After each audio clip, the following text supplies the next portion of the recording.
IVF అంటే అది ఇన్ఫర్టిలిటీలో in vitro fertilisation అంటారు. ఐవీఎఫ్ ఇక్సీ అంటే ఇంట్రాసైటోప్లాస్మిక్ స్పర్మ్ ఇంజెక్షన్ అని చెప్పి అది ఇంకో కొత్త ప్రొసీజర్.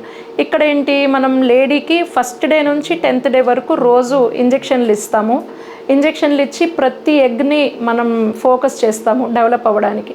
ఆ డెవలప్ అయిన తర్వాత ఆ పర్టికులర్ సైజ్ వచ్చిన తర్వాత ట్రిగ్గర్ ఇంజెక్షన్ ఇచ్చి ఆ రోజు ఊసైడ్ పికప్ అంటే పేషెంట్కి మత్తు ఇచ్చి కణాలు మనం తీసుకుంటాం అండర్ ఎనస్థీషియా.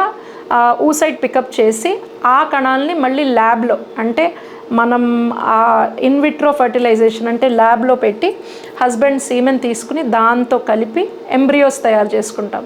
ఆ ఎంబ్రియోస్ని మనం ఫ్రీజ్ చేసుకుని అప్పుడు ఎన్ని ఎంబ్రియోస్ కావాలి అనేది నెక్స్ట్ సైకిల్లో ఫ్రోజన్ ఎంబ్రియో ట్రాన్స్ఫర్ అని కావాల్సిన ఎంబ్రియోస్ని మనం గర్భసంచిలో ఎక్కించి ఆ తర్వాత మళ్ళీ మెడిసిన్స్ ఇచ్చి అప్పుడు యూరిన్ టెస్ట్ చేస్తాం. ఈ మొత్తం ప్రొసీజర్ని ఐవీఎఫ్ ఇక్సీ అంటాం. దీనికి ఇది కాస్ట్లీ ప్రొసీజర్ అనమాట. ఎందుకంటే ఎవ్రీథింగ్ మనం ఆర్టిఫిషియల్గా మనం ప్రొవైడ్ చేయాలి. ఏది వాళ్ళ ఎంబ్రియో డెవలప్ అవ్వడానికి కల్చర్ మీడియా కానీ ఆ ఇంక్యుబేటర్ కంపల్సరీ, ఆ గ్యాసెస్ అవి అన్నీ.